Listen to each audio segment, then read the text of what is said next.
Welcome to the first BWI Live of spring practice. It's here.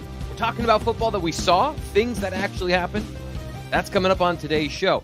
As a quick reminder, we're very active yesterday with all kinds of different conversations, highlights, videos, press conferences. You can check it out all here on the Blue White Illustrated YouTube channel. We've got all of it for you. We are going to be discussing all that stuff. So think of this as the buffet option. You're going to get a little bit of everything, but if you want to dive in and get the full entree and listen to all of James Franklin's comments, we've got that video for you here on the YouTube channel. Check it out after we're done talking about it. Some of those things in context will maybe make a little bit more sense. Our experts, veterans in Penn State football reporting who have been around for a while now.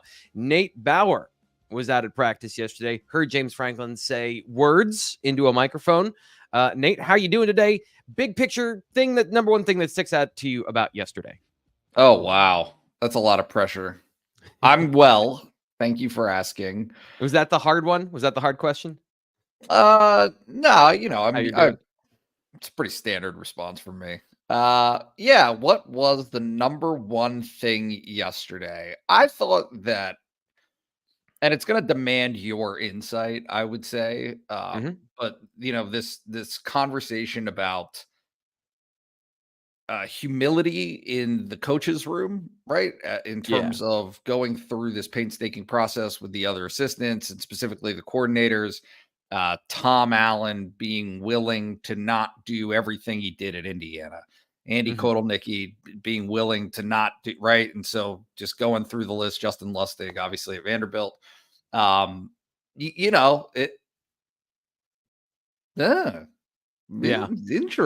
Nate, the funny thing is, like, when we saw the 10 minutes we saw of practice, and then I saw some of the drills they're running, I'm like, oh, they're going to be doing more than I was expecting. Based on like 2 drills, they're going to be doing a lot more in the run game than I was expecting.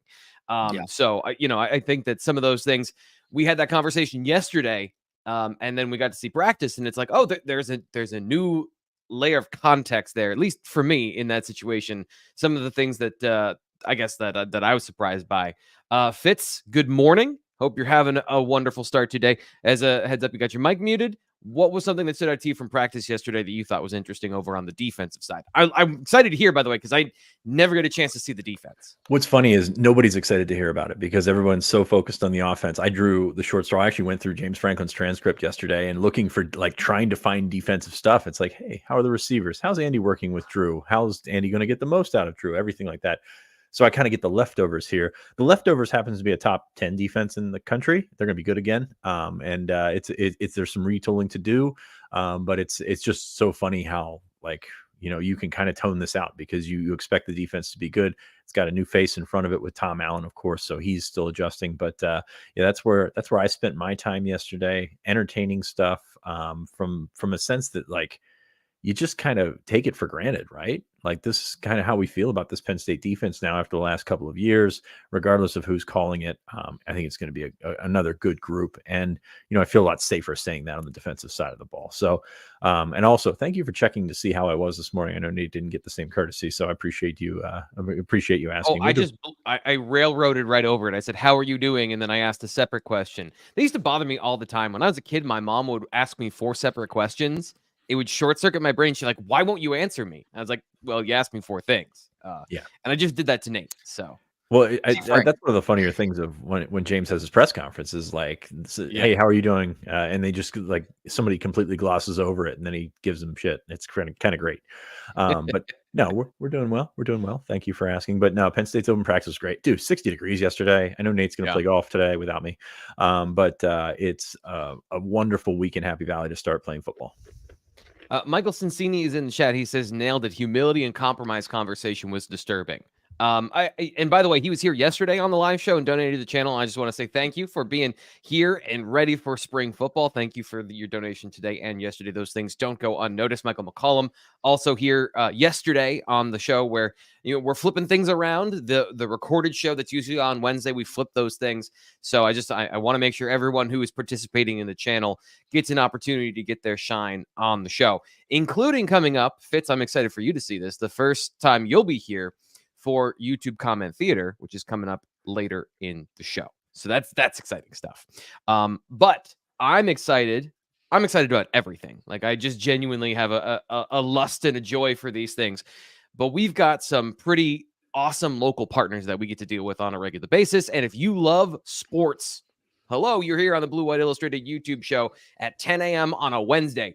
You love sports. You probably have an interest in cards as well, because trading cards, sports cards are making a huge comeback. And there's now officially a card shop in State College, owned by a great dude that I know all of us here on the show know and respect, a local person who I think a lot of people in town know, Jason Dombach, the owner of Nittany Cards Plus. It's the only dedicated sports trading card and collectible shop in State College. It's located at 1631 South Atherton Street. So if you're used to coming to State College and you only know downtown, just get on Atherton, you know that street, and you go south, and it's by a PNC across from the CVS. If you're in town, you know where that location is. They've got all kinds of great stuff you can see here on the YouTube channel. They've got Penn State football cards, Drew Aller cards, rookie cards from Penn Staters that have gone on to the NFL, Micah Parsons, Parker Washington, Jahan Dotson. You can get all these cards. The Bowman series in college, Topps, Panini, Upper Deck. They also have the Chrome University football products featuring some of your favorite Penn State football stars and other top names in college. They actively buy and trade individual sealed trading cards and signed memorabilia. So if you check out the description of this video, you'll see their eBay page, but just go in and say hi to JD. Go to Nittany Cards Plus and bring your cards. And even if you're not going to trade them, they have the sleeves and they have organization tools so that you can make sure that your stuff stays in pristine condition and you can display it in a way that you are proud of. Nittany Cards Plus, 1631 South Atherton Street in State College, or give them a call, 814-954-7488. Thanks again to Jason and Nittany Cards Plus for being a sponsor here on the show.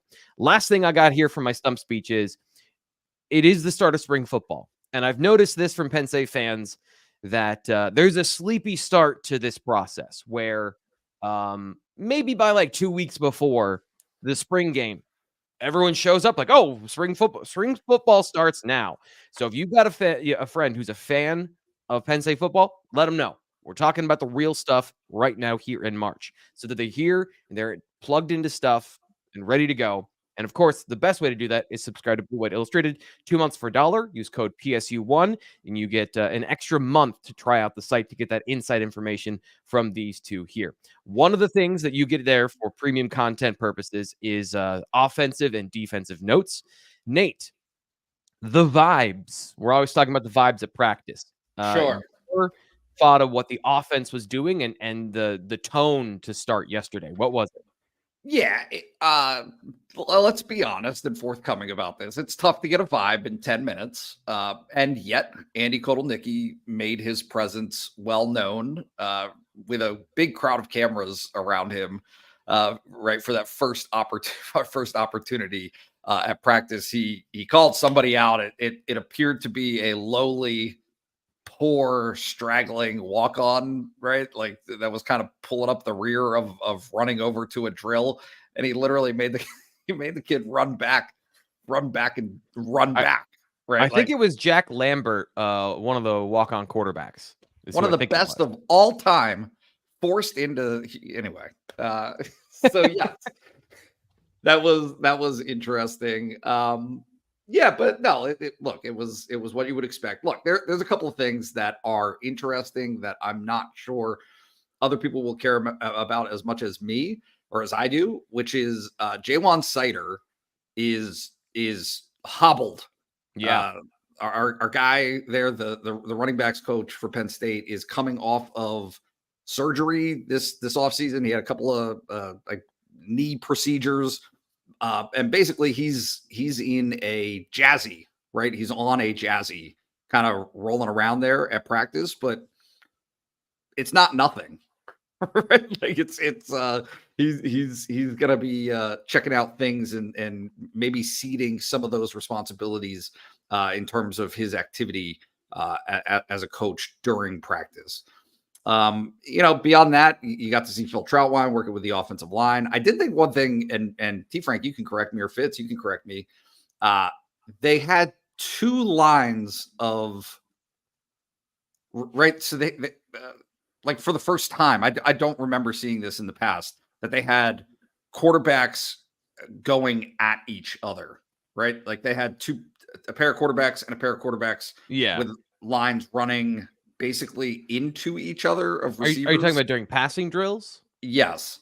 Yeah, so they've done that previously. The way they split it up during this particular camp was a little different, where they normally have the two deep quarterbacks on one side. So Aller and Pula would be on one side, and then the walk-ons and some of the depth guys, young players, would be on the other side. So we tend to focus only on those players. But what they were doing yesterday is they split it up a little more evenly, so that you had one with 4 and 2 with 3, if you think of it from a depth chart perspective.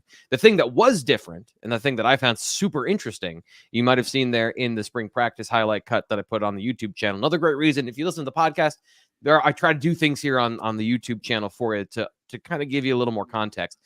The first time I've seen the quarterbacks go through ball security drills with the skill players. I haven't seen that before. So if you're wondering, how is Penn State going to get more out of the running game and the quarterbacks and all those things, if you have your quarterbacks going through tackle breaking drills, to me, that says a lot about the tone they're setting and what they want from the quarterbacks, and not just Bauer and Pula, not just a guy who is a runner, but every quarterback that is on the roster, what's going to be expected of them this year. So that was something that we did not see previously, and I think it's an interesting change, and I think it's more of a tone-setting change, a mentality change for the offense. Fitz, on the defensive side, everyone wants to know about Abdul Carter. So tell us what you saw from him playing defensive end. I was going to say, with the mentality change, it does not change on the defense. It's basically like you could cut and paste last year's practice, even though Tom Allen not as vocal, I guess I would say, as Manny Diaz. But you saw a lot of the same stuff. The exception, of course, Abdul Carter moving over to defensive end. It's very funny when you take a look at last year. He's there with the linebackers, and he is massive. I mean, he's 6'3 plus 250. He is so much bigger than everyone. Like Tamir Robinson's a big dude, and Tamir was just like the second biggest dude out there. So you move him to defensive end, and all of a sudden you've got Amin Vanover. You've got Zariah Fisher, who was pretty active yesterday. You've got Jameel Lyons, who is going to be very active at some point. So he kind of blends in a little bit more with the crowd. Then he moves around, and he moves around really well, because that's what he does.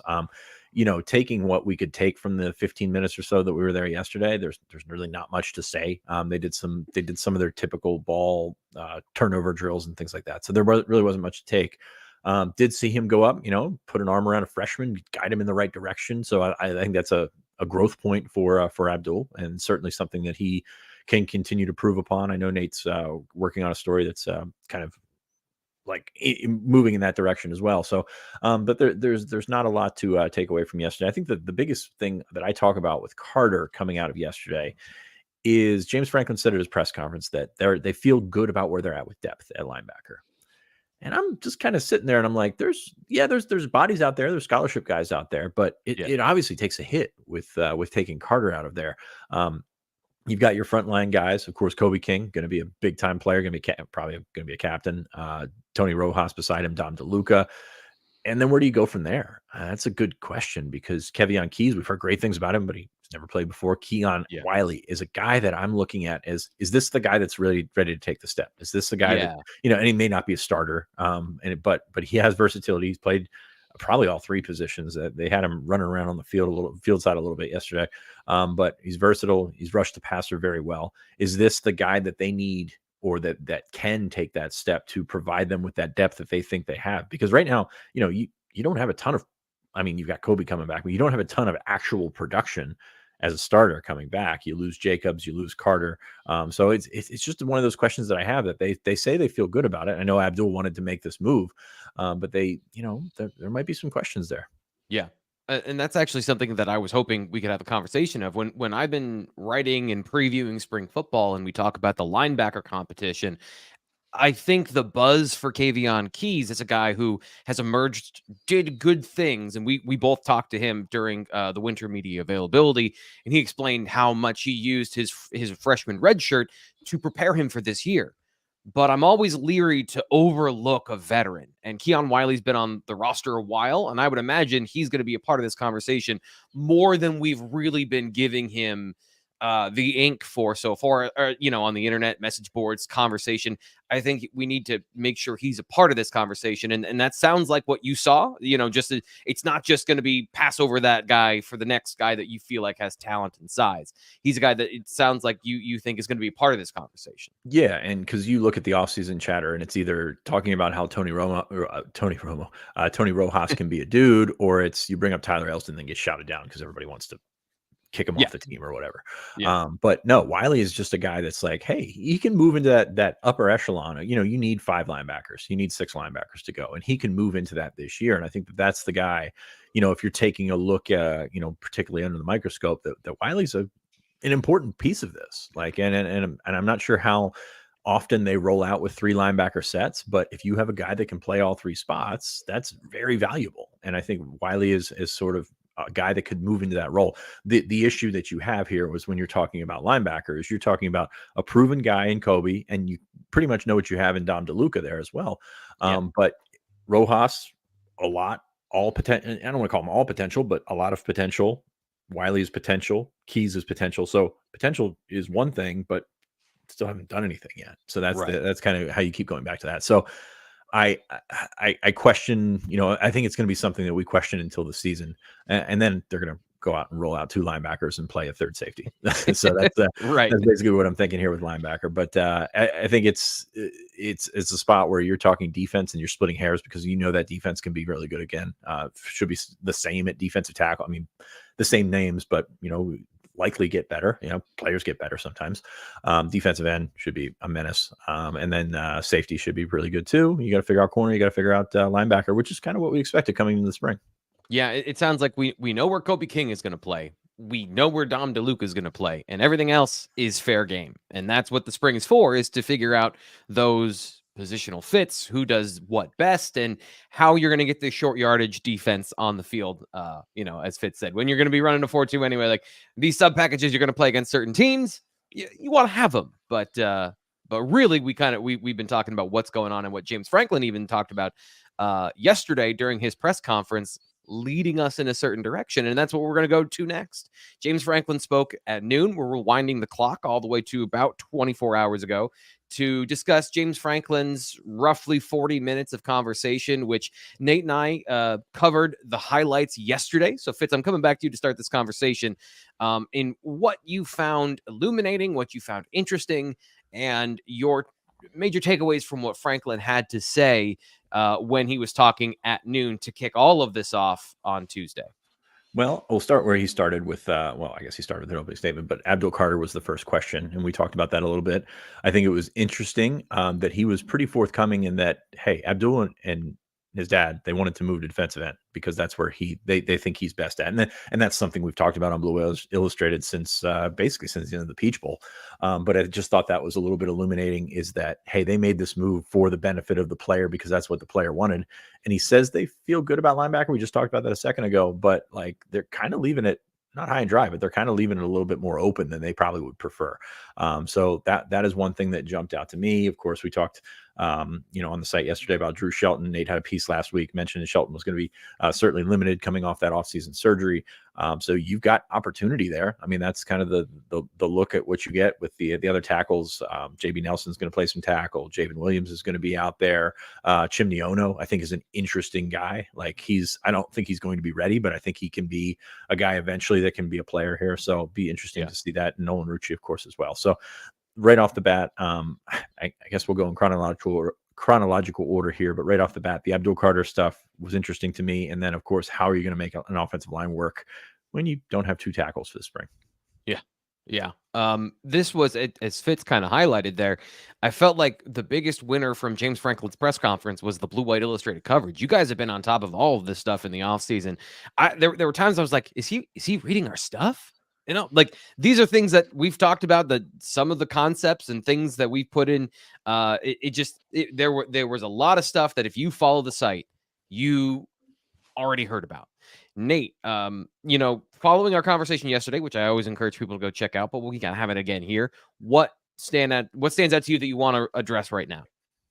Yeah, the conversation, I think, about what Andy Kotelnicki can do to help Drew Aller, right, in some of the specifics that Franklin brought up about explosive plays and defending the entirety of the field. Again, more your lane than mine, talking about stacks and bunches, quote unquote. Right. But I found kind of an intriguing, right? He's like, Franklin's pushing this narrative of, okay, the last 2 games, Penn State's explosive playmaking just was off the charts compared to the rest of the season, which is true. I mean, they had more of them, but Michigan State was not good. It's not a good. Like, that wasn't not a good team, not a good defense, right? And Ole Miss, fun Friday night though. A fun Friday night, sure, yeah. I think I liked it from my couch, but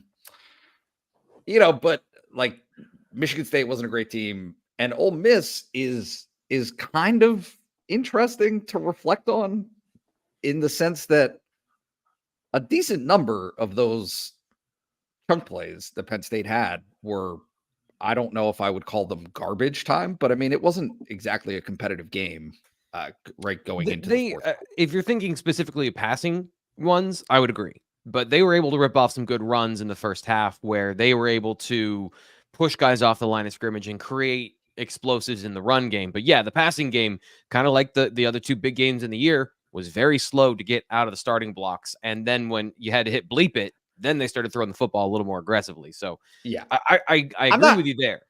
I'm not dismissing it, right? I'm not saying that it wasn't, that there weren't improvements that were made, but when one of your chunk plays is Tyler Warren catching a tipped ball with one hand behind, right, like for a 75-yard touchdown, it's hard to look at that and see it as a schematic indicator of future success, right? By duplicating that or replicating that for the future, that will lead to the same types of plays. It's right. I mean, you just can't count on that kind of stuff. So I don't know.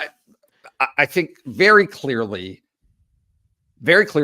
James Franklin, the Penn State coaching staff, have identified things from last season that I think they're balancing who took responsibility for them in a certain respect, right?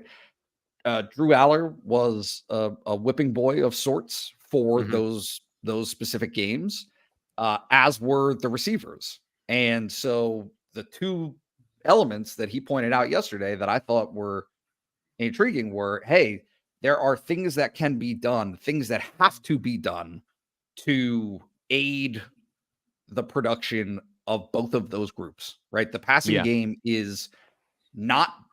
was not being helped, in addition to their performances, by what Penn State was doing schematically. So right. There's I guess the conversation around that I find interesting when you look at the film, and James Franklin talked about this of we don't care about showing things in spring football because everyone can go watch the film and then they run the most vanilla things ever in the spring game. Like I know what he's saying of, we're still going to play a game and you're still going to see us run cover 2 and we're going to run certain passing concepts. But the point he was talking about, I think that's interesting, is you watch the way, and this is something I picked up from practice last year at the end, was especially Franklin was very dialed into adding in motion at the snap for receivers, and how he wanted guys to come off the line of scrimmage and where he wanted them at the snap to give them those advantages. The quote you have here on the pages, against man coverage. Andy Cole, Nicky does that stuff on steroids. So like, they had to find a way at the end of the year to implement and add in some of these things within the structure of what they already had. Now they're building a structure that has way more of that fits. Absolutely. I mean, this is the whole reason for the change, right? Because that you put those guys in motion, you do all these things to move around, you do all these things for the sake of, hey, maybe you don't have the smoothest group out there, but you have athletes that can run. Like, I think he said it, James Franklin said it yesterday when asked about the receiver specifically. Talent's not the issue. Like, athleticism, not the issue. There's a lot of things that are not the issue. They just really haven't pinned down what the actual issue is and how they fix it. That's the problem. That's kind of a little check mark in there. But excuse me, you bring in Fleming, you bring in some of those guys that you maybe get a year to, progress, do what they do, get better, whatever. And maybe that helps. And then you take that on top of that with the schematic things. And I think that will help. I'm curious, like, I heard it the first time, and then I went back and read it, and I must have heard it wrong. But James mentioned the touchdown to interception ratio, and then he doubled back and said, looking at the coverage, I don't know that it necessarily felt that way. Meaning that everybody's down on him after he was 25-2 last year. But like, I feel like we're right here, right? Like, it's not about the 25. What I said. Okay. Yeah. Okay. I'm not just crazy. I'm not going crazy here. Is that touchdown to interception ratio is great, but like, touchdown interception ratio or touchdown to non-touchdown ratio against Ohio State, Michigan, and Ole Miss last year that was the thing, right? So I feel like we're talking in different circles here when we're talking about the offense. Yeah, and that's I think an area. Some of the stuff I've been doing at the site this winter is talking about how these things that motion and shifts and all of those can help Drew Aller get some of those explosive plays and some of those touchdowns without having to do so much work. And that's going to be what we see. Like, is it actually going to work? Because whenever Fitz, I think one of the first conversations you and I had here on the channel about Andy Kotelnicki is like, everyone loves the scheme. Everyone thinks it's creative. Nobody has any idea if it's going to work in the Big Ten. Nobody has any idea if you put this in a new conference, if these concepts will actually help elevate the passing game. That's the point, but will they? Yeah. The second level of Big Ten defenses and the second level of Big 12 defenses, very different. Very different. Oh my gosh. It's been funny. It's not to bring this up again, but you watch some of the things at Kansas and you go, okay, does that translate to Penn State? And then you watch the coverage and I go, I know that doesn't translate to the Big Ten because that safety does not know what he's doing. And there are ways that they play in the Big 12 that Big Ten safeties just don't do. Like, they don't play aggressively downhill. They're going to keep a lid on everything. And so some of these concepts are great. And I think that even Penn State last year tried to use some of them, but there's got to be a second answer when they don't work. And there's got to be a running threat from the quarterback. That is huge for what he's done. It's huge for what James Franklin's done. It's not a huge part of Drew Aller's game. And that is, that's why you're playing an extra defender. And that's, I'm not telling you anything you don't know, but like that makes a huge difference in what they're trying to do and what they, that guy in practice is rushing, is coming forward. That guy in the game is not. Like, that's something you got to figure out. Nate, I know the last thing you got here that you want to highlight is leadership. So what did he talk about with leadership, or what did you notice that you wanted to highlight here? Just kind of a familiar talking point.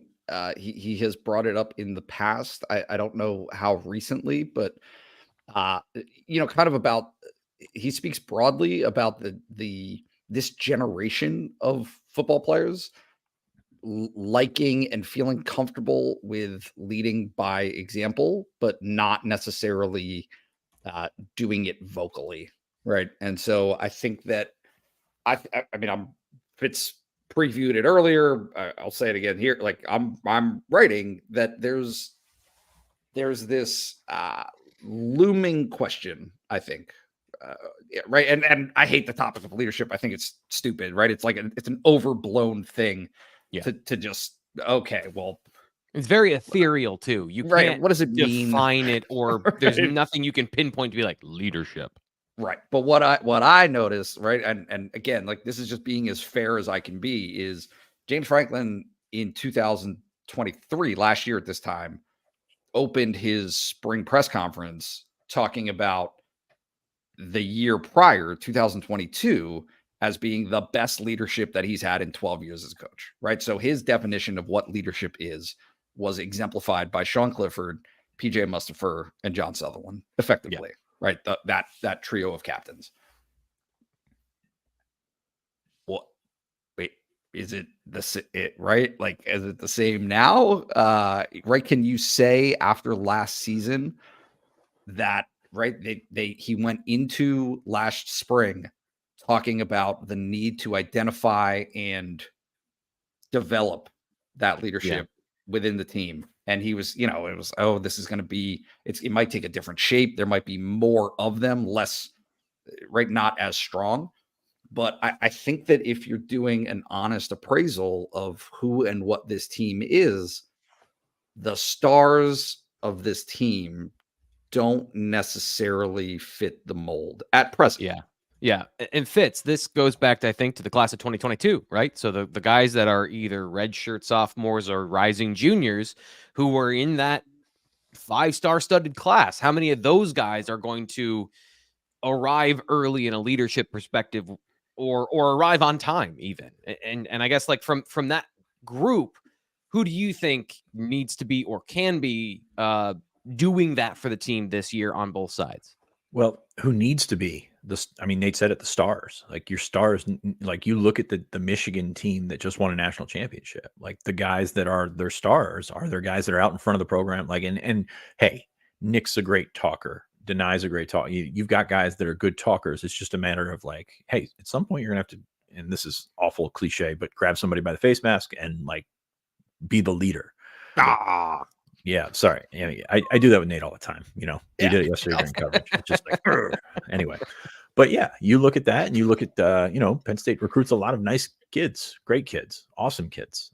Sometimes those kids turn into leaders. Sometimes those kids wait for other people to make the leadership decisions. And that's something you got to figure out. And it starts, to be frank here, it starts at quarterback. Yeah. Yeah.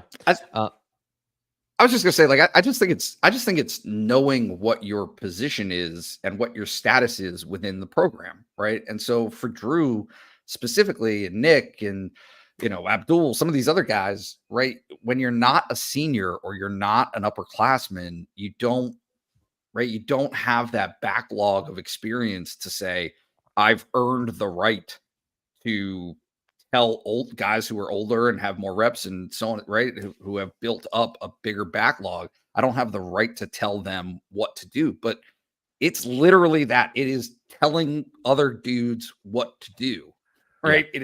It is saying, this is the example. This is how we're going to operate. And if you're not in, you're out. And involving and right, like there's this balance of, I don't want to say narking, but when James Franklin talked about yesterday, I want guys to be comfortable coming into my office and having honest conversations with me. Yeah. Like that. Yeah. To me, that suggests very strongly that that's not happening.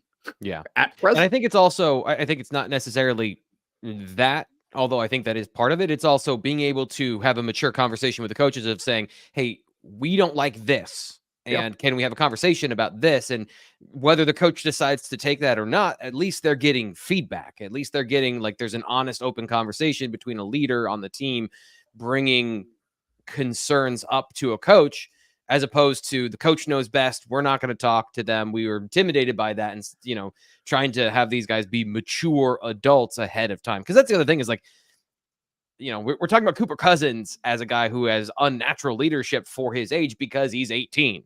He's a guy who is very young doing these things and acting in a way that, adults don't do. A lot of adults don't act that way with their superiors or with their peers. And you caught the surprise in Chuck Losey's voice when he said it too. It's like, hey, we got somebody here that's about, that is going to talk to a kid that's 2 years older than him and be assertive, I guess you would say. Whereas like on the contrary, like Bo and Drew spent a year with Sean Clifford. Now, are they trying to be the leadership version of themselves? Or are they trying to emulate Sean Clifford? That's sort of the identity crisis here. Yeah. We got the mailbag that we got to get to, and there's some good questions. So I want to make sure we have enough here at the end of the show to do that. But the live show is all about interacting with you. We understand, like, we're doing this at 10 a.m. People work, people watch the show later, they watch it on replay, and some people, but based on the comments, don't watch the show at all, and they just comment on the videos. But what I want everyone to have their thoughts and feelings heard. And I'm excited about YouTube comment theater because I can bring them to life, not just in their words, but in really the spirit of how they're being said. And that's what we're going to do right now, featuring our first ever conversation.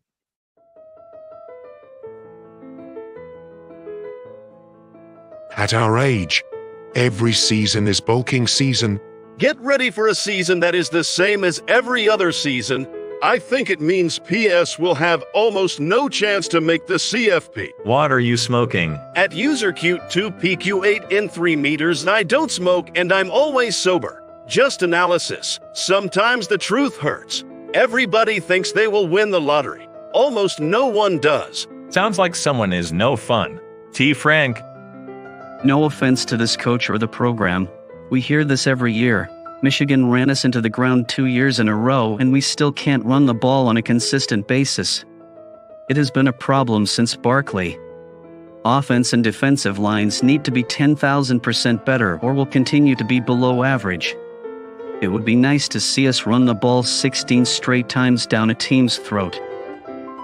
PSU is the same team without him. He offers no value added. Tired of using my tax dollars to pay this loser of a coach. The point is not who they hire. That's a different issue. They have the dollars to get someone to take them to the next level. The point is, why do you reward incompetence? He certainly has had adequate opportunities to win a meaningful game and has failed miserably time and time again. He makes absolutely stupid and incredulous comments like I don't get involved calling plays. He's supposed to manage his coordinators and when they screw up, step in, not to continually follow the script to disaster. He lacks the acumen to adapt and compensate for the dynamic and changing circumstances on the field. If he were a company commander, his men would all be massacred. He has clearly demonstrated he cannot do the job at a level to win a championship. The longer this poser stays, the less relevant PSU will become. I think the most appropriate use of AI on the internet. YouTube comment theater. So if you want to be a part of YouTube comment theater, leave your honest, irrational thoughts and opinions, your rational thoughts and opinions. And I want to make sure that like this is not just dunking on haters or it's about the conversation happening in the YouTube comments. Good, bad, indifferent, otherwise. That's what we're going to be doing. Maybe each week, depending on how good or bad the crop is. And I got to tell you, congratulations to everyone who made YouTube Comment Theater this week. There was a lot of talent left on the cutting room floor. So there's stiff competition. You guys ready for the mailbag? I always like taxpayer. Right. That's like, how dare the taxpayer dollar go to this guy? Here's the problem, and this is really where my production ability falls short, is I couldn't find the specific comment to put in juxtaposition of that one of somebody who expects James Franklin to be the omnipotent leader that knows the offense and defense to call, and then somebody immediately following saying this joker needs to get his hands off of the offense and needs to make sure that he is not calling plays, because literally the universe wants it both ways. They want to have him not have anything to do with the offense, and they also want him to be calling the right play at the right time to save the day. And that really is the spot where you find yourself if you're in James Franklin's shoes. We have questions, though, people who submitted them to the BWI mailbag, and we're going to get to those right now.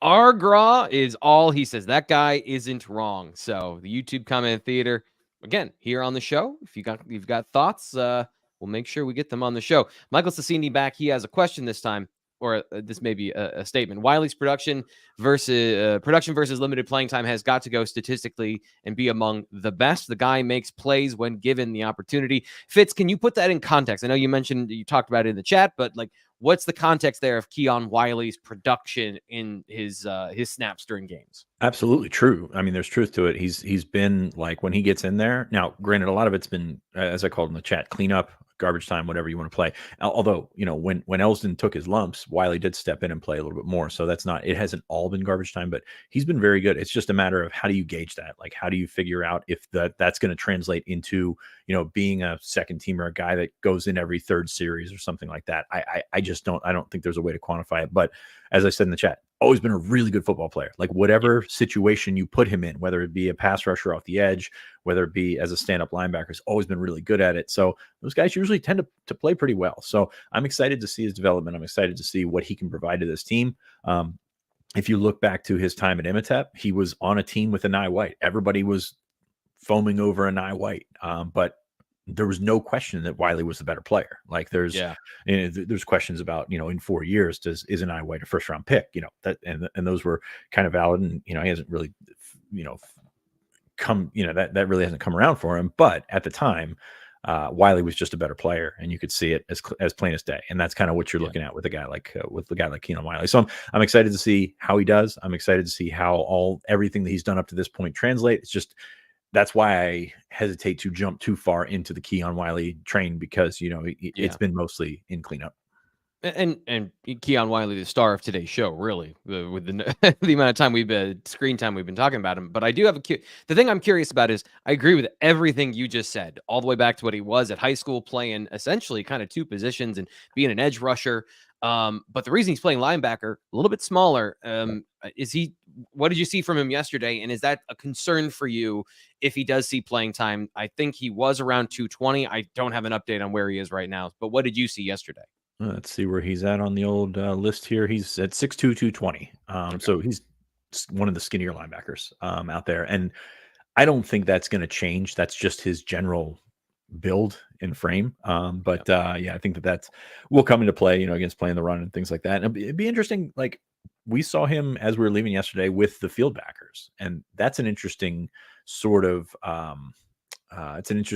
fit, because he has played in space before, not the traditional, like he kind of played the way that Brandon Bell played the Sam, if that makes sense. Like, he's really good at rushing the passer. And if you can rush the passer from that position, that's a very valuable aspect to have to your defense. So I'm curious to see if he's a guy that just, he's a plug and play guy at all three spots. I think they get crap for this, but I think they feel okay about the middle, and they're kind of more focusing on the outside with him, whether it be the Will or the Sam. It's going to be curious to see. But yeah, I agree. He's a very intriguing player that we don't know a ton about, and that's what spring football is all about.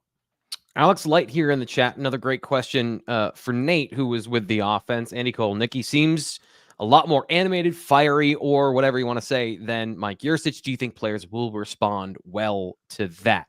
What was your read of what Kotelnicki, his personality yesterday? No, I mean, Mike was crazy. Like, Mike was animated, fiery. Yes, he was. All that stuff. So the personality meshes, I think, right? Like, there's a clear contrast to me in a Marcus Higgins, right? Like, who's a little bit quieter, it seems, in terms of his instruction on the field. But look, like, don't get caught up in that stuff, right? It's I think that Kotelnicki is demanding and exacting, again, based on 10 minutes of watching him in action. Yeah. But that is the vibe, is yes, demanding, yes, exacting, yes, fiery, right? But that's kind of program wide. Right. It's also practice. Not to say it's theater, but it's practice necessary. Part of the yelling is it's 25 yards away, and you've got to be clear and concise with your communication.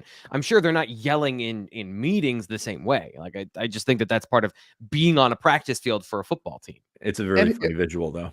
Just, yeah. But it's about the messaging, right? It's about how you procure your message to the people, and that's more important, I think, in those meetings, off the field and things like that. And we don't see that in the 10 minutes of viewing. It's all practice one, right? Like, so I have very little doubt that there's some tone setting involved, likely from the top to his coaching staff saying, hey, get into these guys, right? Yeah. One, set the tone, be urgent. And that was something that James Franklin, I think, mentioned of there has to be some urgency. We got to understand it's day one, but there is some urgency in this spring window, which, as Nate just pointed out, that's what we saw the other day. Brad Moeller asked this question. If you had to pick a player on both sides of the ball who could make an impact this year that's not being talked about, who would it be, and why do you think they will make an impact? Do you have a guy in mind? We talked a lot about Keon Wiley. Is that going to be your guy, Fitz, or is there somebody else you're thinking of? Problem with the questions is that we talk about everybody, because we talk about Penn State all year long. So it's so tough for me. So, like, I could say Andrew Rappleyea, and it's like, okay, but we've talked about him a lot. So Rappleyea is an interesting one. On defense, Zakee Wheatley. James Franklin shouted him out yesterday. We've been talking about Zakee Wheatley all offseason. I think he's going to be a very important part of this defense, just because with the 3 safety look, it gives you a chance to move, I guess, the line positions back, and it's on defense now. Move Jalen Reed into that sort of role that we kind of earmarked for him coming out, because when he played in high school, he was a rover. He just did everything, and we thought because of that, and because he played the run so well, that he could come out and be be a guy that can play that sort of field linebacker / third safety position. So I think Keon Wy, I think Zakee Wheatley is going to be a very important role because it's going to put other players in a position to succeed. And I will also say, going back to Jalen Reed, he might be the smartest guy on that defense, like in terms of like filling out and finding where everybody is supposed to be. So having him be able to freewheel while knowing what everybody else is doing is a very important aspect of that safety play. And that's really what Jair Brown did very well. And I thought it was interesting. James Franklin mentioned who was going to be playing that Lion role. And that really kind of clicks everything else into place, Fitz, because this is a conversation you and I had and we had here on the show of both of those safeties from last year can play that position. And who do they choose to put in that position? I think it's smart because it gives you the ability to play KJ Winston a little more independently. He can do a lot of different things from what I'm assuming is going to be the boundary safety, and then Zakee Wheatley, that center fielder, that field safety position, gives you the flexibility to use those guys to the best of their strengths. But it also gives us the picture of what I think we should expect from the defense outside of just knowing Jalen Reed. Right. This question here, going to the BWI message board, is from Sykim. What are the biggest challenges Abdul Carter faces switching to defensive end? Fitz, come back to you. What are your thoughts on this particular topic? He's got to learn to pass rush technically. And that's like, he is really good at going after people, but there's a technical aspect of it that is a lot to pick up in a short period of time. So you're talking about rip moves, you're talking about swim moves, you're talking about spin moves, you're talking about push pull, you're talking about everything that he needs to process in order to, like, a lot of that is natural, but a lot of it is sort of an art form. And you talk and how about to have a plan, right? How to combo those things together. Exactly. When you get a running start to go by an offensive tackle, there's a limited number of moves you can make because you're not really thinking about it. But when you line up against that guy, you probably have a set of what you need to get accomplished in order to get to the quarterback when you're at defensive end. So I think that's the biggest thing is you've got to get him with Deion Barnes. You got to get him with Torrance Brown. You've got to get his hands, Bruce Lombard. You got to get his hands where they need to be. And I think that's the biggest thing that he needs to make in terms of a jump. And I think he can do it. Like it was funny. So back when I was covering his recruitment, like Penn State thought that he would be a defensive end because of his size, because of his athleticism, and because guys of that size don't stick at linebacker at Penn State. Maybe they do at Alabama, but not usually at Penn State. Then he comes in and he's able to stick at linebacker. Like he would be able to play there this year. But he's always had that. He's going to play at 260. Like he's going to continue to grow. He's got length. He's got burst. He's got everything that you want in a defensive end. It's just, he's got 1 year to put it together.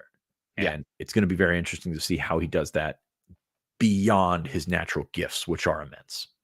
It's I've said this too many times, but I just think it's interesting the move to defensive end. It was a bit of a cheat code. James Franklin talked about yesterday. You had basically two defensive ends playing linebacker with Kobe King and Abdul Carter, both at 250. So how does run defense change?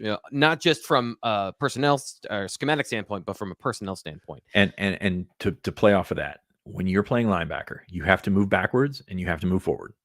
And you don't know, like, it depends on the play. It depends on the coverage. It depends on all that stuff. At defensive end, you have to move back a little bit, but you are forward focused. And that is where he's at his best. And that is why I think this move is going to work. Nate, I'll come to you for this question, although we can have a conversation about it. This is from Scott L. Who of this group that came in together is most likely to be back for a senior season, their fourth year? Nick Singleton, Katron Allen, Abdul Carter, Dennis Sutton, or Drew Aller? Which one of these guys, in your mind, in what might be a slightly unfair question for you, before we even got into fall camp of their junior season? Yeah.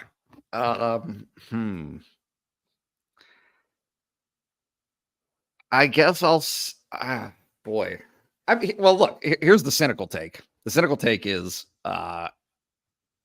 if Drew doesn't have an NFL caliber season, will he play his next season in college football at Penn State? That's the cynical conversation. I don't want to be that guy, though. So let's go with deny. And just because Katron and Nick, I think, are probably going to do some big things this year. Drew might do some big things. I mean, honestly, they could all be gone. So they could all be gone, but also they could all be back. I don't know. I feel like this is maybe all of them, maybe none of them, but also some of them. Gotcha. But also, like I'm really nailing down my feelings on this. I mean, with Nate is Nick building a Katron, beautiful fence, and then he's going to sit on it.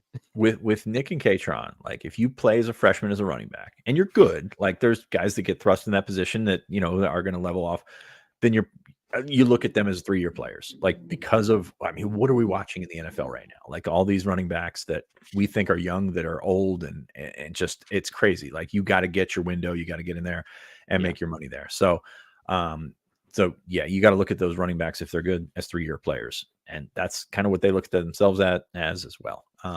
Deny would probably be the answer here just because he has, I don't want to say produced the least, but like he has been a guy that, we know has the potential. We know he can do it.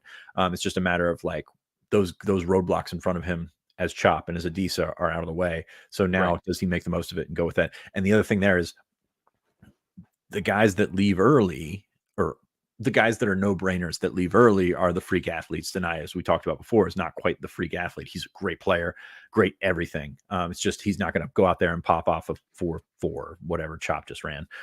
So it's I think that's what I look at. But yeah, I would say more likely all 5 than anything. Yeah. It's from a running back perspective, even if they don't have standout seasons, is it better if you're an NFL running back? And I think it's fair to say both of these guys can play in the NFL. Is it better to leave after your 3rd year no matter what because of what we just talked about, Fitz? Yes. I mean, unless the NIL money is so incredibly high. And yeah, a lot of those guys came back in college this year. Like, and I don't know if it's a running back specific thing, but a lot of those guys came back in college this year because of NIL. I just don't know that your potential earnings are that as such to give up a year of your potential NFL career. But yes, I think so. And hey, man, we've seen how many 7th-round running backs, how many Alfred Morrises pop up and just kind of find their spot and go with it. And then that makes the front end guys expendable. And that's what we're seeing with, I mean, that's what we've seen for the last, 8 years? Yeah. And something, it's funny. I was having a conversation 6 years ago when somebody was telling me Saquon Barkley needs to come back for his junior season. And I was like, are you crazy? Here we are 6 years later, and he finally hits free agency. So even if you're a good running back, getting to the second contract can take forever because there's just so many roadblocks to getting money at that position. And then you get to the franchise tag, and they just squeeze you as long as they can, and that's kind of what we're looking at here. It's crazy. Like, good for Saquon. By the way, if you've got 10 minutes, James Franklin talked about Saquon yesterday for a big chunk of the press conference. So it's good to look back on that and get all that information out there. But no, happy for him. Happy for him to stick it to Tiki Barber as well. So, it's good times. Good times. I think there's one thing, even casual people who follow the NFC East know, is that Tiki Barber is kind of a giant poser. Like he's somebody that but I have heard very few good things about Tiki Barber as like an individual relationship guy. He asks this question. And this one I think is directed to me. With your latest article talking about Coach Kotelnicki's run game at Kansas, do you see Beau Pribula having a larger role for that running quarterback threat next year? Yes, I absolutely see a specific package with Beau Pribula. I think one of the things they did last year with 2 running backs and some of the things that they did on the football field screams Beau Pribula. But like I said earlier in the show, after watching one practice and seeing some of the things that they were working on, I don't think it's limited to Beau Pribula in terms of the full running game at Kansas. I thought initially, like, they've got to massage some of these things, and whatever Beau Pribula runs will be like something in the offense in general. And there will be specific times and positions and packages where he's on the football field. But I'm no longer thinking, well, Drew's not going to run those things. All the quarterbacks are going to run the running game from what we saw. And maybe, that's just spring practice and getting used to doing these things, but I don't think you're putting your quarterbacks through running tackle breaking drills and things like that if you don't intend on establishing a mentality that they're going to run the football and not just Beau Pribula. Nate, let's ask you this question. Poncho 570. Would it shock you if Caleb Artis didn't lock down the now 5th spot on the defensive tackle rotation from Jordan Vandenberg, who moved on? If so, who do you think could claim it? That it's a pressure cooker. The top 4 all back. That 5th spot seems to be the place where somebody has an opportunity to play. Nate, what do you think of the defensive tackle rotation and your expectations for it? I mean, there's some Xavier Gilliam buzz, right? Yeah. Yes. So I think. Sorry, Nate. That's my side of the field. I was texting here.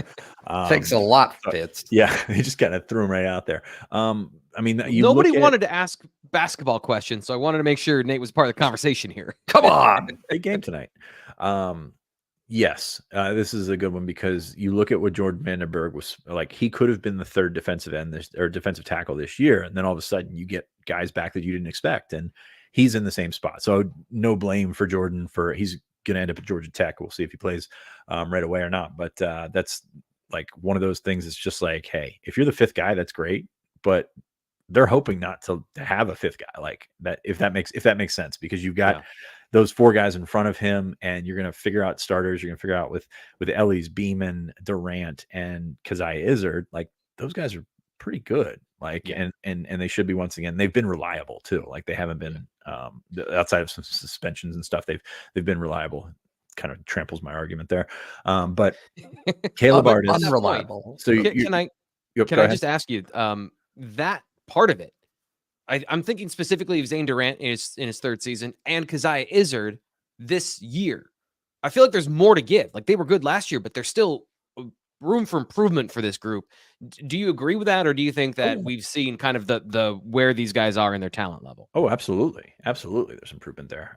Like Zane is, I think, going to be one of the better defensive tackles in the Big Ten.